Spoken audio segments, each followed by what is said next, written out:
आजमगढ़ से बीजेपी प्रत्याशी दिनेश लाल यादव निरहुआ व लालगंज सुरक्षित से बीजेपी की नीलम सोनकर ने किया नामांकन। बीजेपी प्रदेश अध्यक्ष भूपेंद्र चौधरी रहे मौजूद। आजमगढ़ के कलेक्ट्रेट में लोकसभा सामान्य निर्वाचन 2024 के अंतर्गत आजमगढ़ लालगंज लोकसभा सीट के लिए चल रहे नामांकन के क्रम में आज बुधवार को भारतीय जनता पार्टी के प्रत्याशी भोजपुरी फिल्म स्टार दिनेश लाल यादव निरहुआ ने आजमगढ़ से और लालगंज सुरक्षित सीट से बीजेपी की नीलम सोनकर ने नामांकन किया। इस दौरान भाजपा प्रत्याशियों के साथ बीजेपी के प्रदेश अध्यक्ष भूपेंद्र चौधरी, प्रदेश सरकार के मंत्री दारा सिंह चौहान भी मौजूद रहे। नामांकन के बाद कलेक्ट्रेट के बाहर आए भूपेंद्र सिंह चौधरी ने कहा कि पूरे प्रदेश में भाजपा की लहर है, पूरा प्रदेश मोदीमय राममय है। प्रधानमंत्री ने 400 सीट का जो संकल्प लिया है उसको महान जनता पूरा कर रही है। 2019 के आम लोकसभा चुनाव में आजमगढ़ और लालगंज की सीट बीजेपी हारी थी, लेकिन इस पर मंथन किया गया और क्या कारण थे उस पर कार्य करके फिर उपचुनाव में आजमगढ़ और रामपुर की महान जनता ने बीजेपी को जिताया था।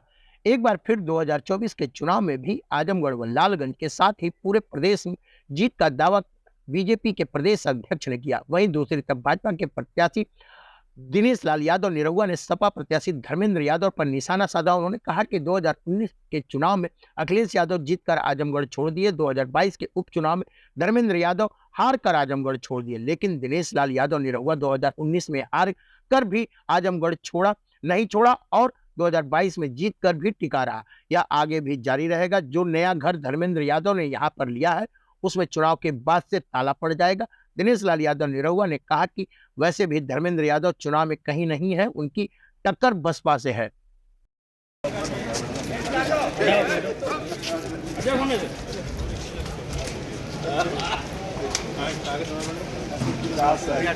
अभी भी याद कर पड़े उसे 40 सालों के खिलाफ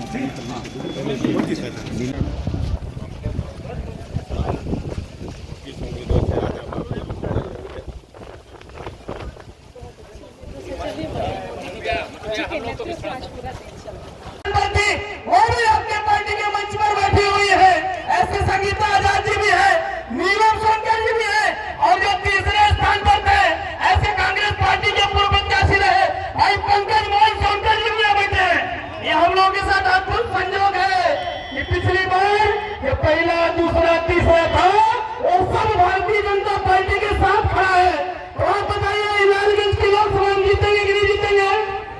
जीतेंगे ना?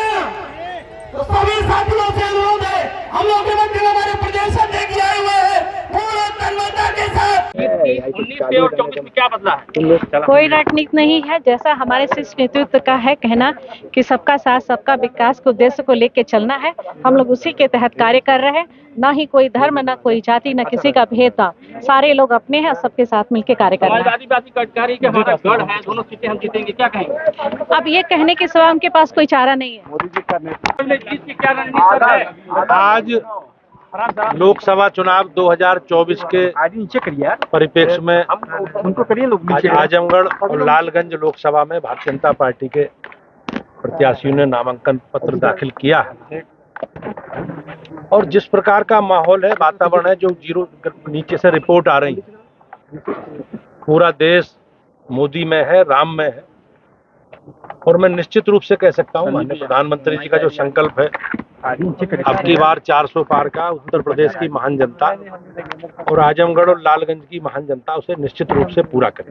तो 19 में कसर रह गई थी, आजमगढ़ की दोनों सीट जो है भारतीय जनता पार्टी एक कार्यकर्ता आधारित राजनीतिक दल है। हम एक विचारधारा से जुड़ के बहुत बड़ी संख्या में लोग इस राजनीतिक दल को ताकत के रूप में स्थापित करते हैं। राजनीतिक क्षेत्र में परिणाम पॉजिटिव और नेगेटिव दोनों आते हैं। हम लोग लगातार सारे विषयों पर अपनी समीक्षा करते हैं। जो कारण चुनावों में जो अनुभव आते हैं उन अनुभवों को शेयर करते हैं। जहां परिणाम अनुकूल आए हैं उनकी भी हमने समीक्षा की है, जहां परिणाम प्रतिकूल आए तो पिछले 2019 के लोकसभा चुनाव में हम उत्तर प्रदेश की 16 सीटें नहीं जीत पाए थे, उनमें लालगंज आजमगढ़ में, लेकिन बाद में उपचुनाव में हम लोगों ने पूरी तैयारी के साथ हम लड़े और आजमगढ़ की, रामपुर की महान जनता ने बाई इलेक्शन में हमें आशीर्वाद दिया। और हमारा जो कमिटमेंट है, संकल्प है, हमारा जो एजेंडा है, हम उस एजेंडे के आधार पर हमारी सरकार का, मोदी जी के नेतृत्व में 10 साल चलने वाली सरकार का जो भी रिपोर्ट कार्ड, हमारा लेखा जोखा और माननीय मुख्यमंत्री जी के नेतृत्व में चलने वाली सरकार 2017 में बनी है, उसके बाद 7 वर्षों का जो भी काम हमने किए हैं, उन कामों को लेकर हम पूरे देश में, प्रदेश में जनता के बीच में हैं। हमारा एक कार्यकर्ता घर घर जा रहे हैं और मोदी जी के नेतृत्व में हम लोगों ने जो काम किए हैं महान जनता को बता रहे हैं। लगातार पार्टी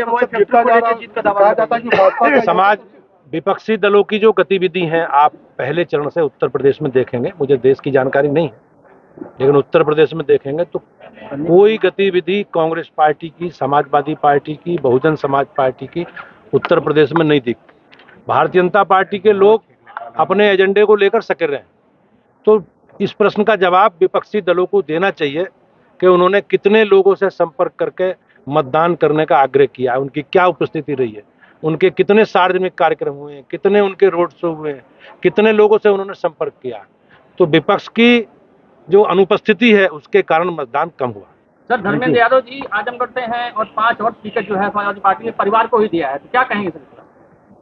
अब ये तो मुझे ऐसा लगता है कि समाज को, उन सब लोगों को इस विषय में विचार करना चाहिए कि इतना बड़ा समूह, समाज का नेतृत्व करने वाला समूह, केवल एक परिवार के लोग ही नेतृत्व कर सकते हैं, तो विचार उन्हें करना चाहिए।